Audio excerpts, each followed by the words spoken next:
Hello. Another day of um react to comments night. React to comments. Okay, we're gonna share you my YouTube screen. React to comments.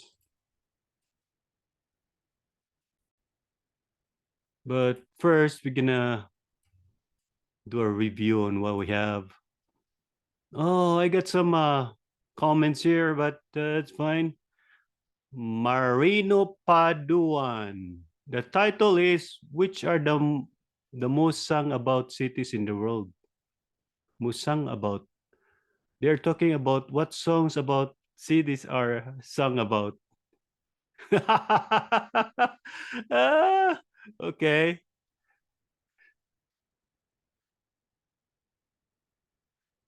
that's funny. Yeah, I understand what you mean, man. But I'm also pinpointing the artists are live, right? Most of the Filipinos live near the equator, right? Do you agree? Ah, Paeng. Who the heck is Paeng? Oh, Paeng Solo. That's talent, my friend. No doubt about it. No doubt about it. Yeah, of course, it's talent. But everybody, like 10 out of 8 Filipinos, oh no, 8 out of 10 Filipinos can sing. It's not about talent anymore. It's like normal stuff, you know? If 8 out of 10 Filipinos can sing, then it's not talent anymore. It's just normal. Dylan Ferrer commented, ito na yata ang pinaka-scientific na analysis sa pagkata ni Morissette. Ayla Santos commented, what's with the food, drinks, and climate? If you're talented, you're talented.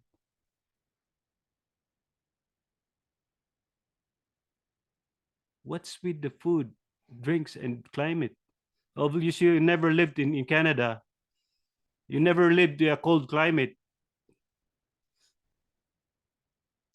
George Yang, bro, it was nothing to do from the kinds of food and drinks and climate in the Philippines. Will we make better singers than others? We mentioned the proof than everywhere is. Oh, this person never lived in Cebu, never lived in the Philippines. The heck?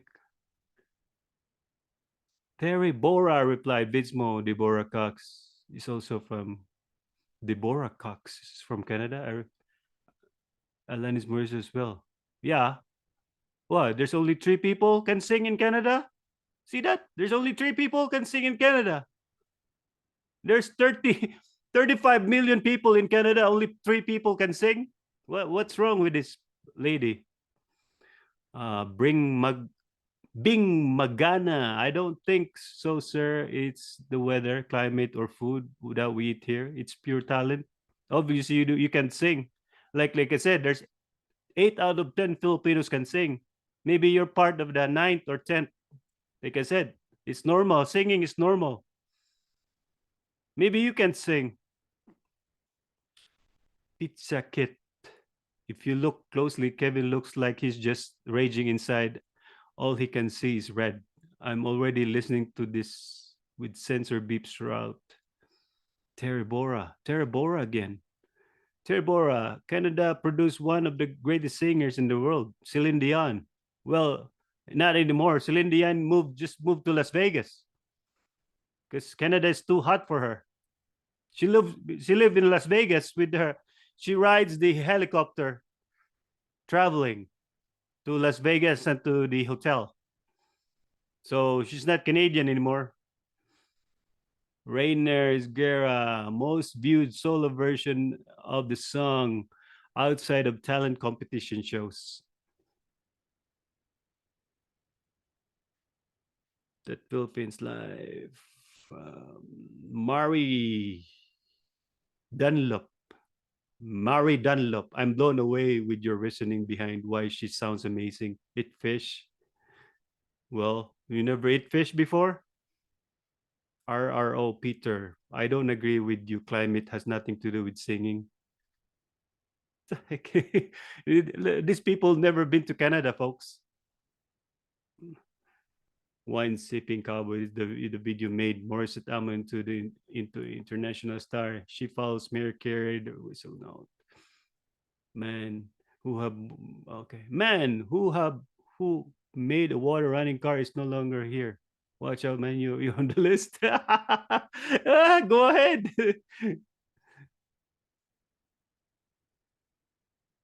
What else here? Okay, that's all. Kevin Bruno, I always love music professionals such as yourself, looking for an all looking at all the nuances of a great performance like this. FDR, I'm a dry professional music critic with 45 years experience. So I don't agree with you about Never Enough. She sang far better. Eilish. So I, it's amazing. I deleted that video because it got copyright. I could have just removed the song and left it because I lost 400 hours. What's up, VIDZMO? I'm Marigo Amorao. What's up, Midzmo? Welcome to Morrissette's Music World. Morissette is not the one of the best vocalists. She's the best. Oh, she's the best. Okay. Akin ka na lang. This is the video that made Morissette Amon an international star. VIDZMO, I think you're a very good singer. No, I'm not a very good singer. Good evening at VIDZMO. Next, try Bruno Mars Midley. Okay. Few more Morissette program that will blow you away and get you hopelessly hooked. These classics are perfection.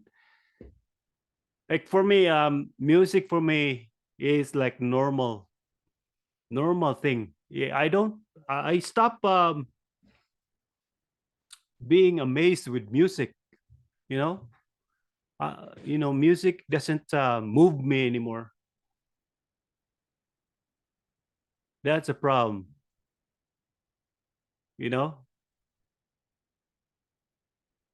second chance song Morissette is anything other than generic. Yes, that second chance song is more it's anything other than generic, very unusual and be special.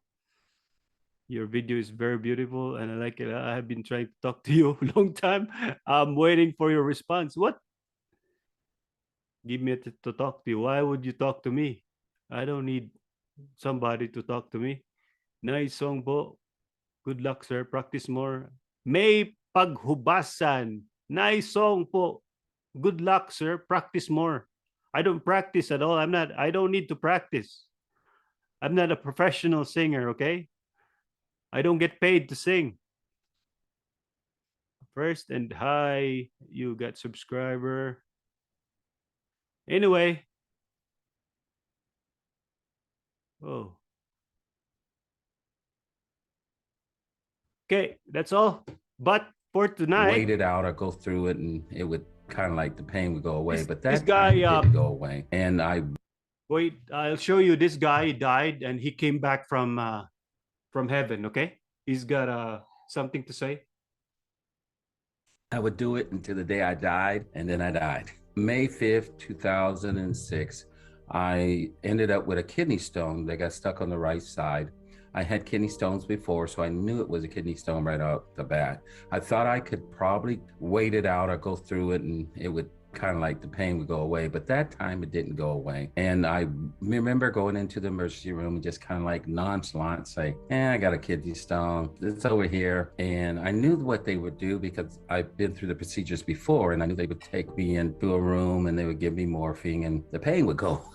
I also had a kidney infection, and they gave me antibiotics for that kidney infection, and they decided they would keep me overnight and they would do the operation. And so that kept overnight, gave me antibiotics antibiotics. The operation the next day went pretty smoothly. They broke up the stones, but what happened, and they found out later on that I was one of those persons that the antibiotics they gave to didn't really impact the infection that I had. So when they broke up the stones, the poison went into my bloodstream and I became what you call septic, and everything in my body started shutting down, not just my heart and my lungs. According to the medical records, I was considered clinically dead for about an hour and 45 minutes. But one of the things that really got me is even the process of even the dying piece. When it really came down to it and I knew I was dying, I was surprised how much fear I didn't have. I'm born again, a Christian, and I knew that you go to heaven when you die. And I was looking forward to it, even when I realized I was dying. And I said to myself, I'm dying. And all I could say after that was, I'm going home. I remember leaving my body and really shooting through the hospital floors and even going into the blue sky. And I remember going into outer space, and it was really fast. I used to always try to figure out how fast it was. And I do read my Bible, and I remember reading this one scripture that says to be absent from the body is to be in the presence of the Lord. And all I could say was, that was it, that was it, that was it. That's what really happened. I was moving that fast. I always say faster than a person could blink their eye. By the time the top eyelid hits the bottom one, I was already in heaven. That's how fast it was. As I was going into that realm, and I remember seeing before me that they saw like a light at the end of the tunnel because it's really dark in this one area there. And I can remember it wasn't a light just like at the end of a tunnel. To me, it was like a window. It looked like a window. I'm not saying it was a window, but that's the best way description I could say. As I was going toward this light that was before me, it looked like a window. I remember when I came in through that window, oh man, everything was right. There was nothing wrong. It was peace. There was nothing that would agitate you there, nothing that would get on your nerves. And the thing that got me more than anything else is I fit. I didn't know how out of place I felt before until I went through this experience, because I went in and I fit. I knew I was welcome there. Everything in heaven was welcoming there. Everything. I'm not just saying God Almighty or Jesus Christ or the Holy Spirit. I'm saying everything in heaven literally was glad I was there. And I felt it by looking at everything around me. There were trees there. I felt welcome from the trees. I looked at flowers. They seemed to welcome me. Everything there was so glad I had showed up. One of the things I wanted more than anything